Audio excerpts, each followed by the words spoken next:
everybody. It's Sunday, November the 22nd, 2025. We're a day late or a couple of days late with our regular tech roundup of the week with Keith Teare of That Was the Week. It's because I'm in Washington, D.C. I've spent the last few days here. Ooh, interesting, Andrew. Something happened. You may have to start again.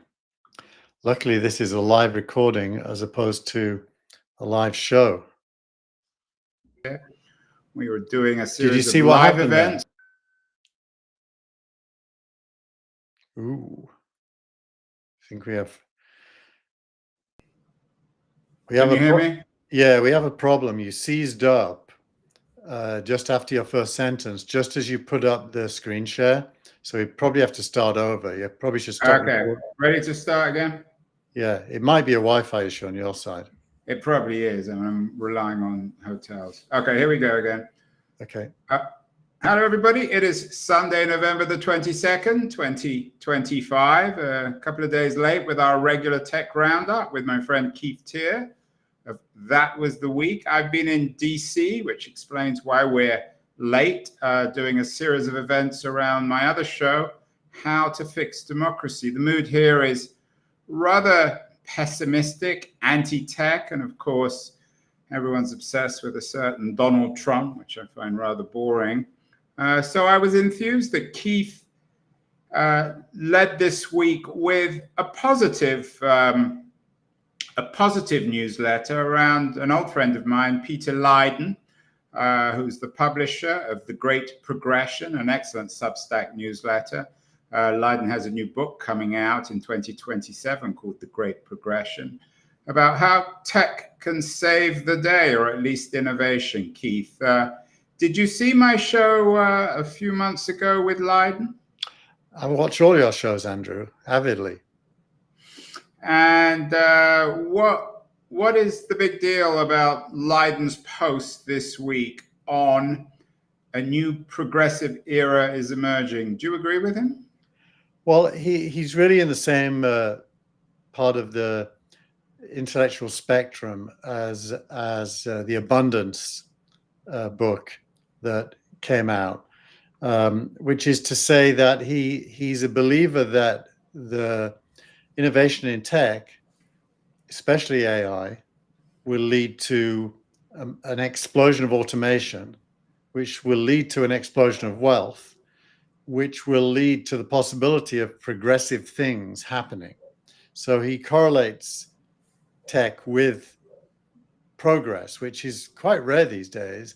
Weirdly enough, Elon Musk was interviewed on the stage at the Saudi US Investment Forum and made a similar statement. He smiled as he said it, that if AI fulfills its promise, currency will become irrelevant and everybody will be wealthy, which I think is roughly the same point. And it I'm not sure if I mean, let's stay clear of Musk for the moment, because half the things that come out of his mouth, I think, are entirely incoherent. Let's focus on Leiden, who's much more concrete and serious about this. I mean, we can come back to Musk later, but Leiden makes, and this is why I found your editorial strong, Keith. You talk about something called the policy gap. So we all know that technology potentially can create abundance. You and I have talked about this endlessly. I'm a little more pessimistic than you, but I basically agree that the only way we're going to improve the world is through technology. What is the policy gap, or what you mean in your editorial by the policy gap, and what does Leiden bring to that debate? Well, you can help me a bit with Leiden, because I've only read this one piece, and so please feel free to fill in my gaps.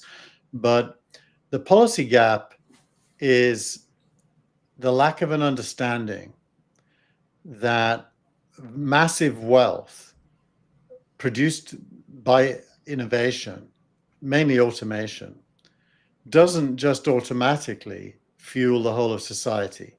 That humans have to make decisions about what to do with that wealth. And if they don't, it will go to the owners of the means of production, as we say in our sociology classes.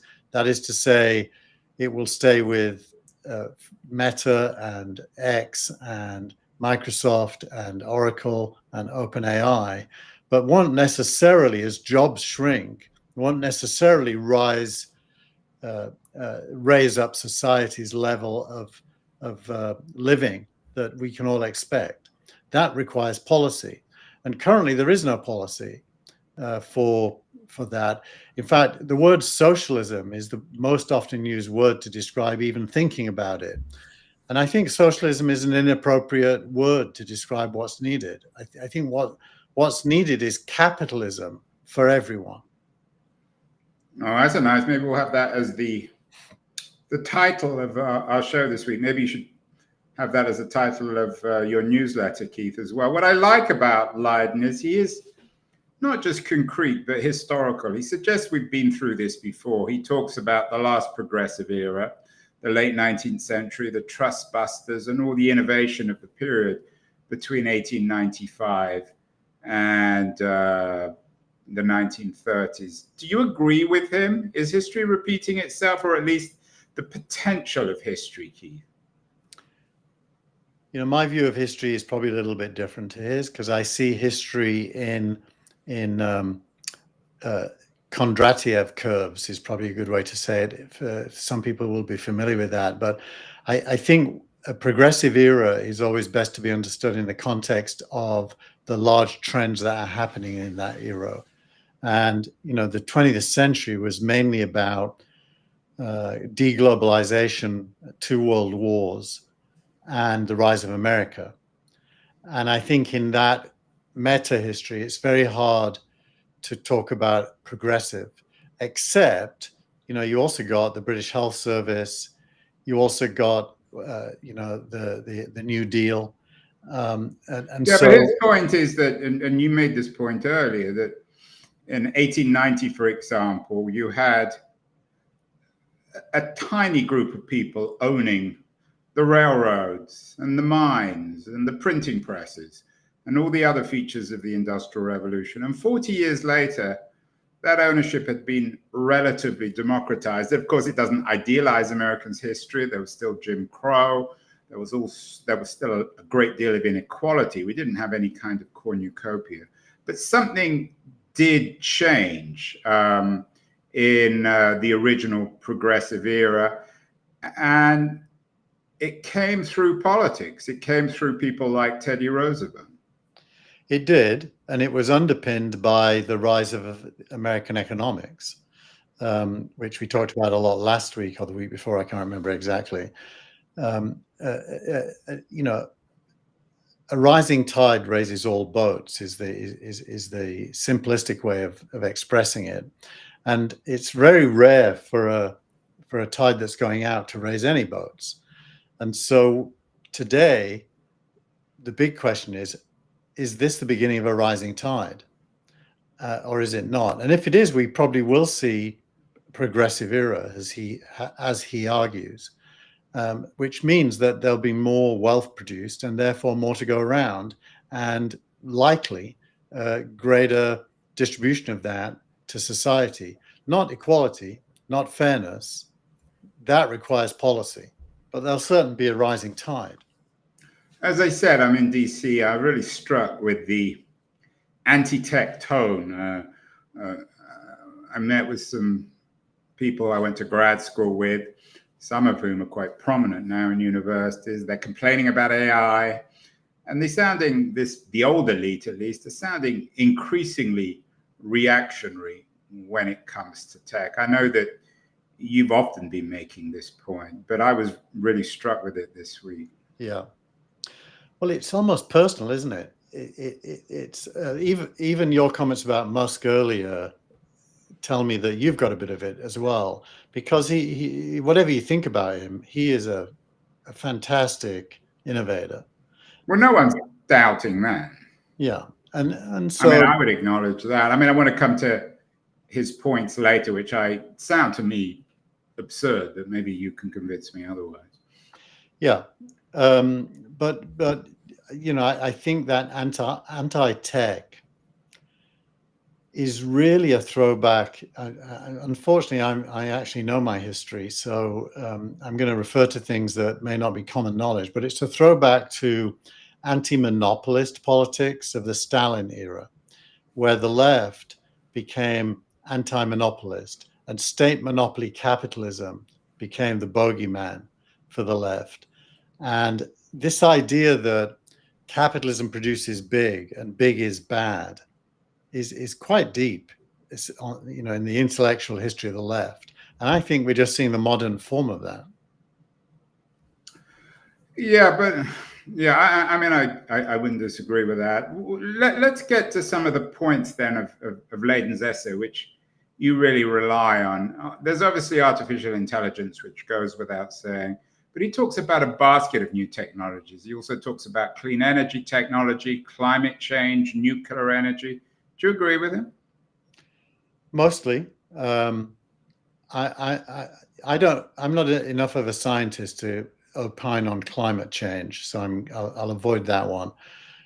It would be only opinion, but all of the others, yes, and especially nuclear fusion, which is clearly super important, but even fission, as they've now shrunk fission power stations down to something that could power a single city. And made them transportable and buildable at great scale. I think we're probably at the beginning of energy abundance that is both clean and close to free. Well, this is where I don't understand what you mean by free. I mean, I know you're a big Musk lover, not literally, of course.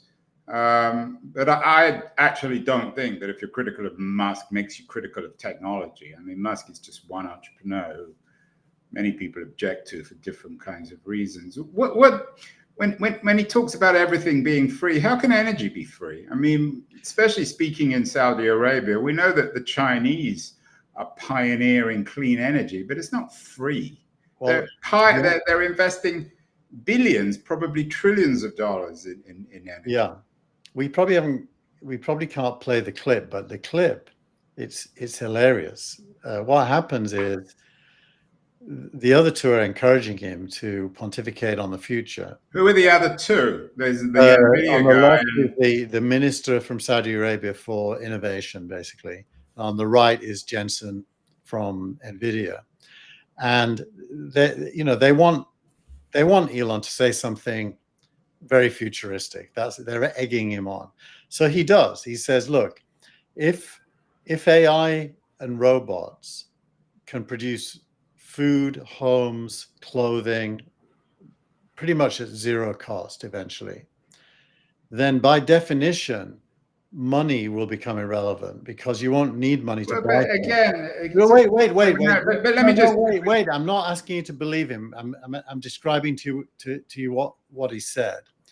Now, of course, the other two were aghast because their nightmare would be that money becomes irrelevant and energy becomes almost, well, in the case of Saudi Arabia, the energy could almost become free, as in zero cost of production for every incremental gigawatt.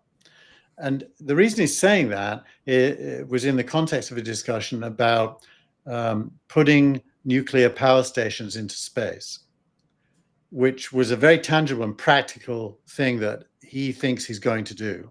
Why? Because and not just nuclear power stations. He made the point that the power of the sun is unlimited in orbit because it doesn't have to go through the Earth's atmosphere.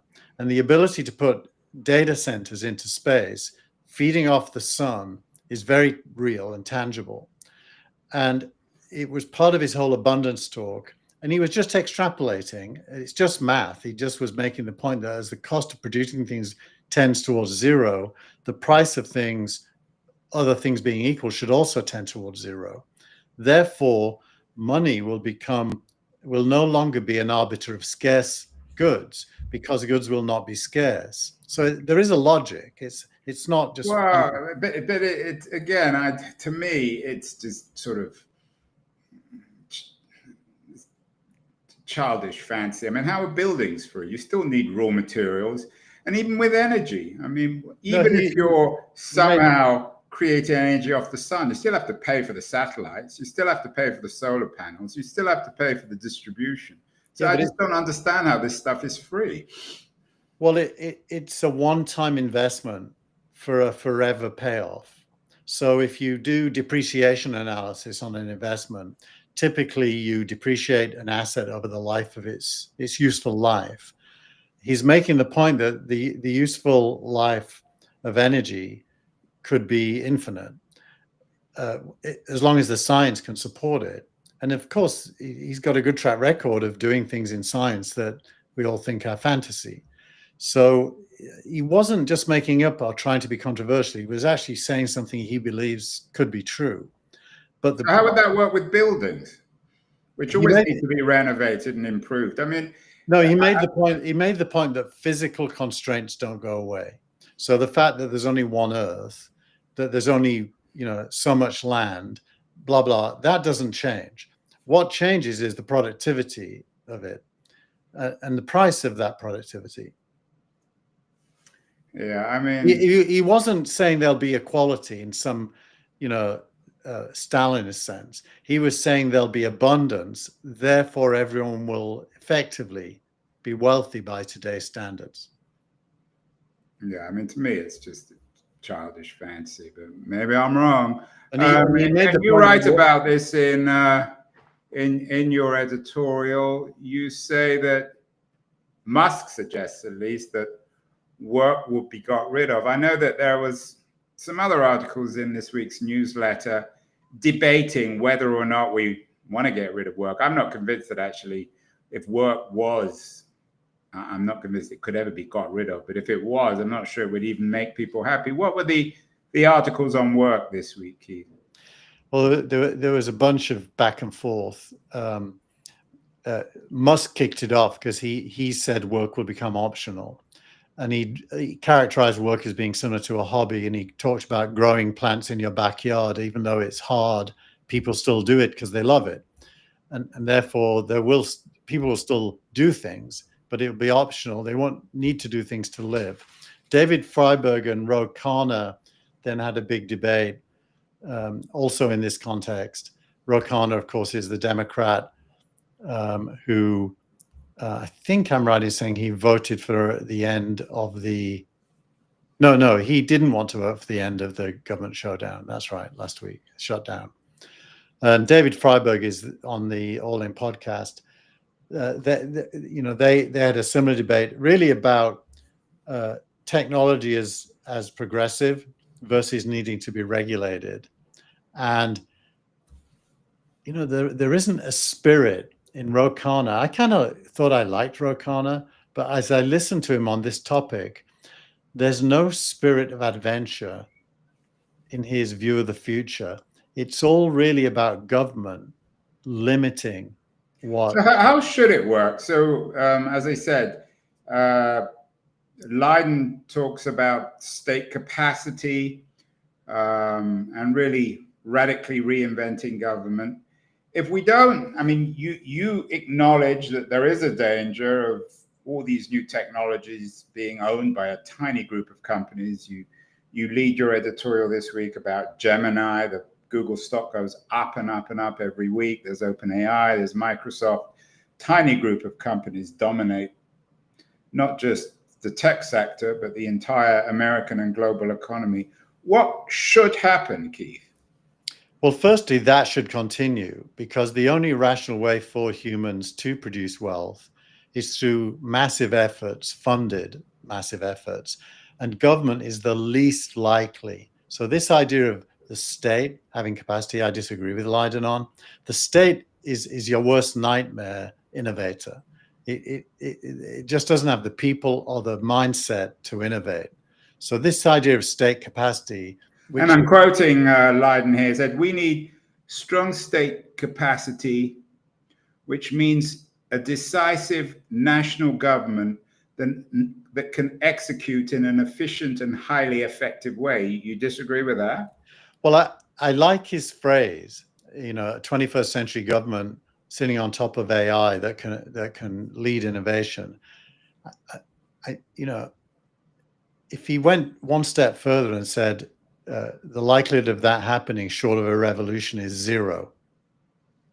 I mean, the Democrats certainly don't seem to. Okay, so you don't agree with that. So you don't agree that that there should be something called state capacity. You acknowledge that a tiny handful of companies are dominating this economy and monopolizing products and resources. How are these resources going to be shared? If you ask me to answer that, it won't surprise you to know that none of us know the answer, but we all believe it has to happen.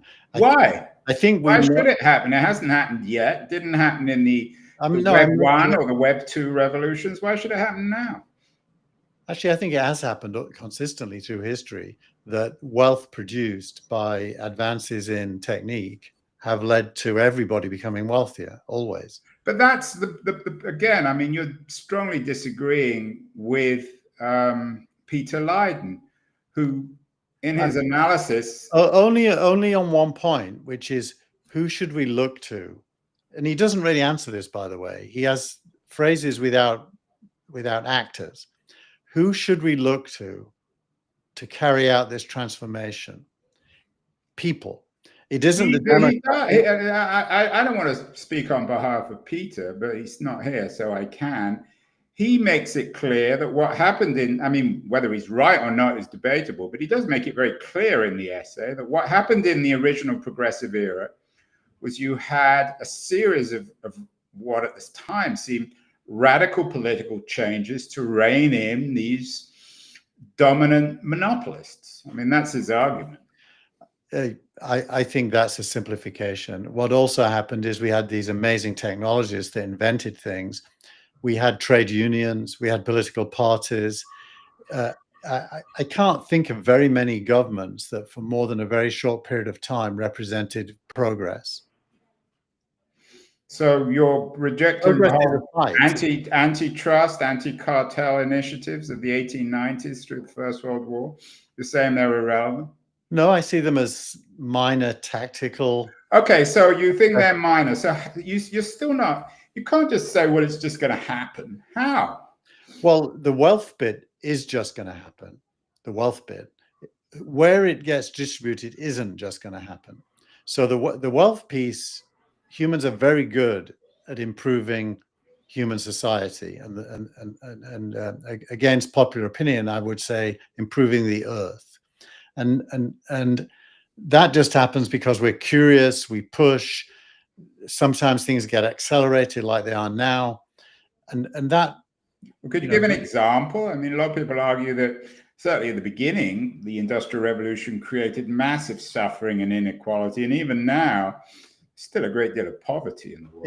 It wasn't more unequal than the feudal era that preceded it. That was even more unequal.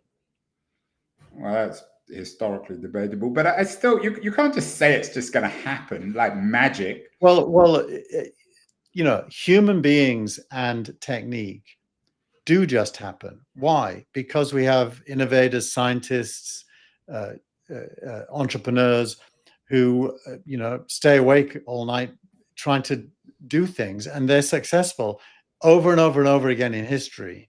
We have got better and better and better. That just happens. That just happens. Even in bad societies, there is innovation. What doesn't happen is society flowering as a result. Or the reallocation of resources. I mean, if this revolution continues as it is, how is the wealth of these tiny groups of companies, which you acknowledge are take one example. This economy, how are they going to be shared? Let's take one example. Let's say that the average AI, and Gemini certainly this week, it's being claimed is already there, becomes a world-class doctor. And let's imagine every human being on Earth can have a world-class doctor for free. For free. Gemini is free. Well, that massively changes self-awareness of your health. Well, free is, I mean, Google is a for-profit company, so it's not really for free. Either it's built around advertising, or It's if free you at the want point access to some it's of free it. at the point of consumption. And so a lot of debates about who should pay for healthcare actually disappear if healthcare is generally available for free. Now, treatment is a separate thing. Diagnosis is free. Treatment probably isn't. But even that, if you get robotic, the claim is this week that Optimus will be better than the world's best surgeon at any surgery. Now, if that's Yeah, but who true, owns Optimus? Optimus is going to cost about $30,000 initially, going down over time. So everyone can own Optimus. And you can have something in your house that can be the world's best surgeon. And you really believe that everyone's going to have Optimus? It's going to be for free in the same way as Gemini is going to be for free? Well, it's going to start at $20,000. So clearly that's a journey. But there's no reason to believe that it won't decline massively, as everything always does. And you think that all this will work out without government, without what Peter Leiden calls state capacity? I honestly think that government is the enemy of that. I think it will try to regulate it, slow it down, build huge rule books that prevent things being done. I don't think humans want governments that do that, but governments have evolved into bureaucracies. He makes that point, and he imagines that Who makes that point? Leiden? Leiden. I mean, Leiden is not a fan of traditional bureaucracies or 19th or even 20th century government. He thinks that AI can reinvent government as well. So he, in a sense, he's not in disagreement with you, but he still has faith in the potential of technology to reform government. You have no faith in that? I think I have an idea myself of what I'd like to see.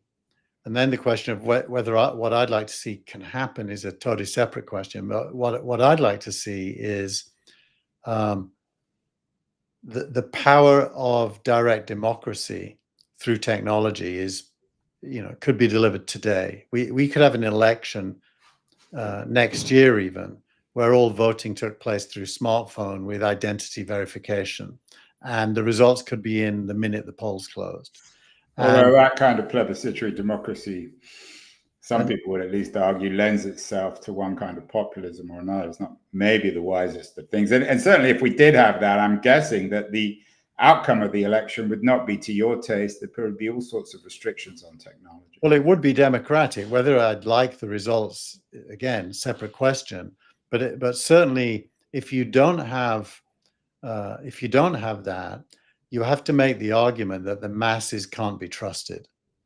And now, the minute you make the argument that masses can't be trusted, you are by definition preferring an elite, either a leftist elite that is considered worthy because of its intellect, or a populist elite from the right, which is angry and trying to remedy. Yeah, and I think that that's something that Leiden is not shy about. He argues that there is he talks about, I think, an A list or an A class of people on the left and the right who are innovating technology and rethinking this. I mean, I guess someone who comes to mind is somebody like Ezra Klein. So Leiden is not shy of the role of elites in all this. And some people would argue that the nature of the digital revolution has undermined elites. Well, it's obviously it's incredibly, it's at least a-democratic, and I would probably think anti-democratic, to believe in a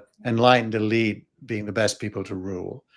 The will of the people still matters, and you go back to Mill, and you go back to the origins of democracy, and there's still something to be said for everybody's opinion counting.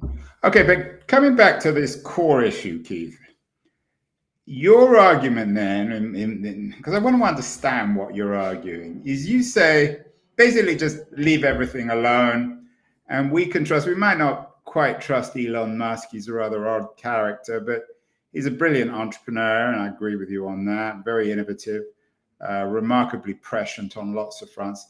That we should trust guys like this, and in the end, everything's going to work out okay. I'm not saying that would be elitist as well. I'm not. I'm saying I think he makes. You're allowed to be elitist on this show. So I'm saying I think he makes good points. I'm not saying he's the future leader that we should all bow down Okay, to. so what is the policy gap then? What do you need? What policy?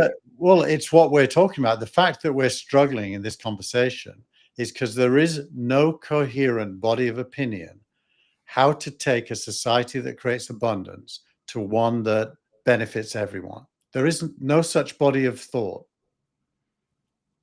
So I'm not entirely sure what you mean by that, but let's say you're right. What would you like to see? Should Google Gemini be nationalized? I think nationalization is known to fail because it relies on government. I think socialized is a better word. Socialized meaning everybody benefits. For example, socialized health, socialized education, meaning everybody has the same choices to make and has access to the same things. AI is going to do a techno meritocracy. So you're saying if everyone had the same access to Gemini Health or Optimus Surgery, that's good enough for you. But it doesn't make people equal because some people are much smarter or more involved with the tech. Well, I don't. You're using the word equal as if it means uniform. I don't think people will be uniform. I think people will have access to an unlimited amount of things and will be able to afford it either because it's free or cheap, increasingly so over time. And that will lead to humans focusing on new problems that they haven't got time to focus on today. There'll be probably more writers, more thinkers, more filmmakers, more photographers, more gardeners. So it isn't if humans will ossify or they'll become uniform. In fact, they'll become uniquely individual. Yeah, and I've heard this argument a million times. It's been made for hundreds of years, but I still don't understand how we get there. You just seem to think it's by magic. Well, you're asking me to answer the question when I'm the one saying there's a policy gap. I'm saying we don't know. That's the problem. But here's my frustration here. So you're saying there's a policy gap. You're acknowledging there's a problem. You're acknowledging that it's not just going to happen magically by people snapping their fingers or wanting a better world. But at the same time, you're writing off government. You're saying government is bureaucratic and it's anti-innovation. So what's a third way? Well, look, I actually think the Trump government's a breath of fresh air because it wants to keep out of the way. So, when David Sachs goes to Trump and says, let's let AI be, and let's not allow the 50 states to become 50 regulators, and Trump says, yes, I agree, and says so at a conference this week, to me, that's good. That's government understanding that it isn't good at playing the role of innovator. And when it has that regulator instinct, it believes it's acting on behalf of. Yeah, but you're not answering my question. You're saying that surely you're not arguing that what you call the policy gap, the way to fix that is somehow Donald Trump is a pioneer of it by basically just staying out of the market. I'm not saying that. Part of what I'm saying is that government right now, I like the fact that it keeps its hands off. That said, the policy gap is begging for somebody to fill it. And if I filled it, if I wrote a manifesto, it would be something along the lines of, as long as currency remains important, let's give some to everybody and let them buy the things that abundance is creating, everywhere in the world. But if there's abundance, you don't need money because there's no value, right?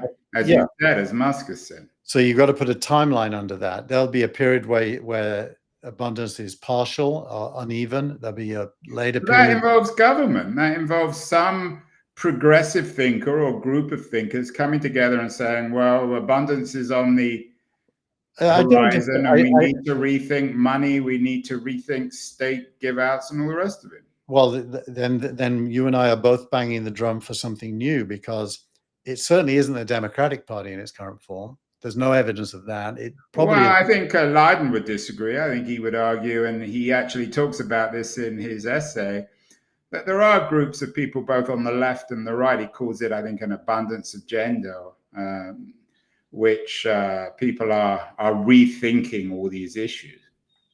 great. Rethinking is a good start, but it's not a complete, there's no manifesto yet. And it certainly isn't popular amongst other Democrats. Well, I think Leiden is developing the manifesto, a new in the Great Progression. It's going to be the title. Yeah.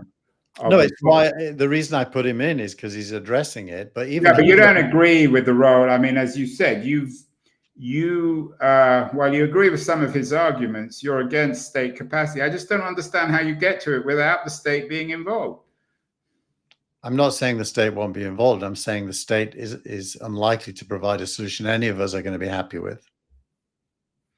So what other institution exists? Well, look, the state, if you historicize it, means different things at different times. So I'm talking about the state as we know it today.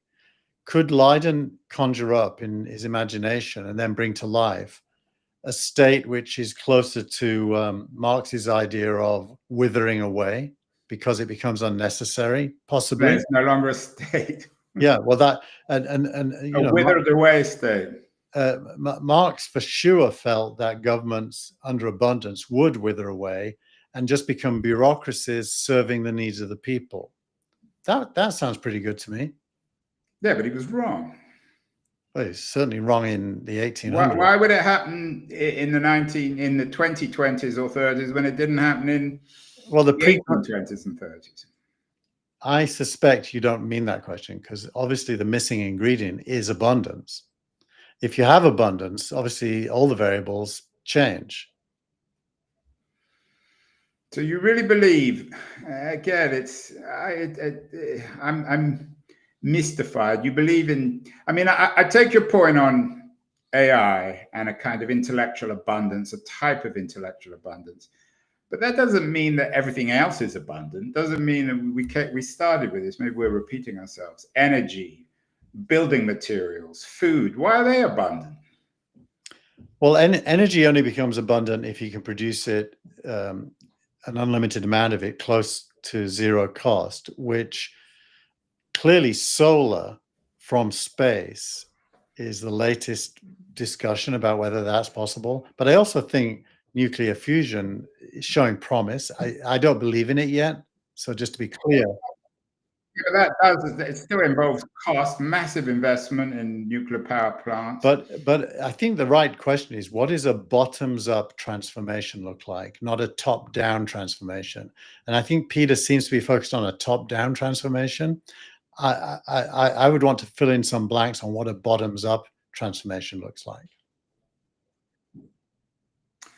Okay, well, I keep on asking the same question, Keith, because I'm not getting a clear response from you. Do you have any even abstract ideas of what this bottoms-up initiative would look like? Well, I think it starts by people who lose their jobs due to AI requiring society to give them a living standard. But when you say requiring society, that means the state. The state. I mean, someone has to make. Okay, so I take your point. So you have, I don't know, 50% of the population who are unemployed because of AI. They'd have to go to the state, wouldn't they? If the state's prepared to say yes, I think that's very unlikely. I think the state is not going to be the progressive instrument of this change. I think it's going to be people power more than state power. Now, does that create a new state, as Peter Leiden imagines it might? Possibly. And then the state can become an instrument of the people. And if it does, then it can do progressive things. But the state, as we know it today, is unlikely to do that. And what about if the people go to the corporations?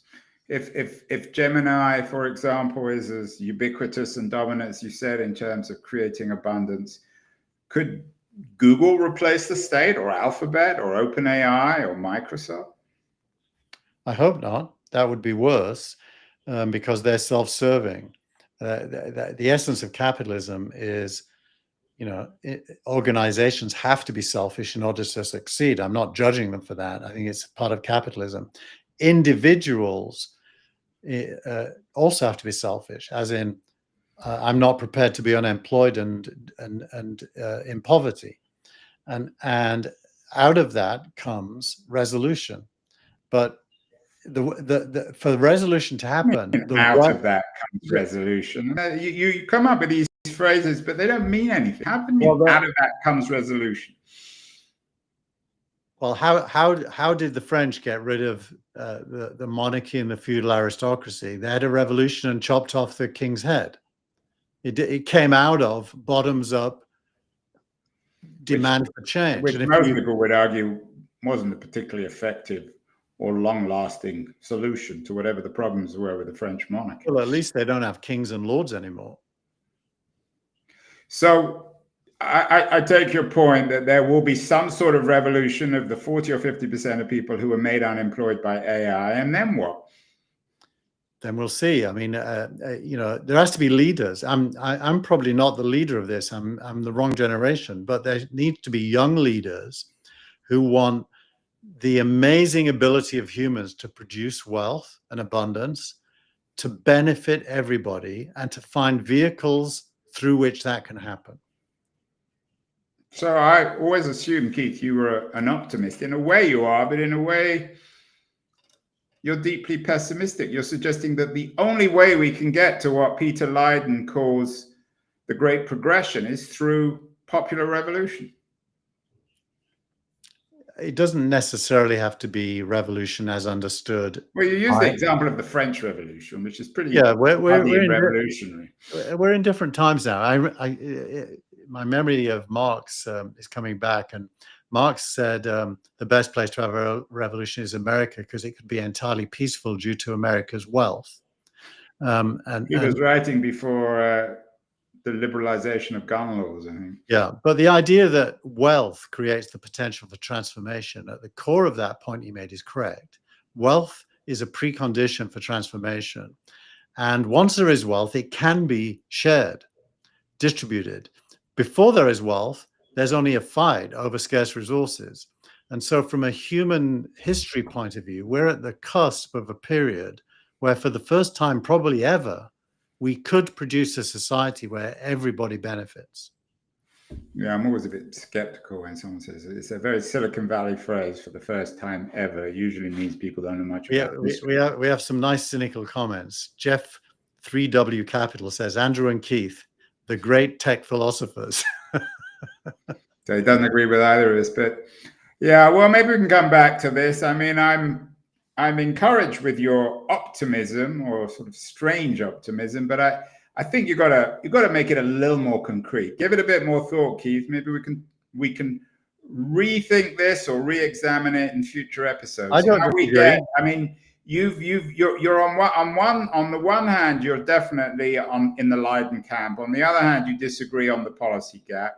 You don't believe in what he calls state capacity, which is fair enough, but you've got to come up with something concrete alternative rather than just the violent revolution of 40 or 50% of the people. Which not violent, but let's call it transformation.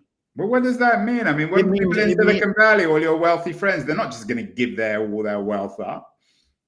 Well, the reason I put Musk in this week is because he was implying he would. And by the way, Altman also implies he would with his WorldCoin project. So I don't think you should dismiss the idea that some of these technologies can see beyond their own pocket. We shall see. Interesting conversation, Keith. Keep well. We'll go back to our regular Saturday show next week. More conversation about abundance, scarcity, and state capacity. Talk next week, Keith. Yes, and I'll keep shining a light on the gap and listen to Mind the gap, as they say on the London Underground. And listen to your request for me to fill the gap with some actual concrete ideas.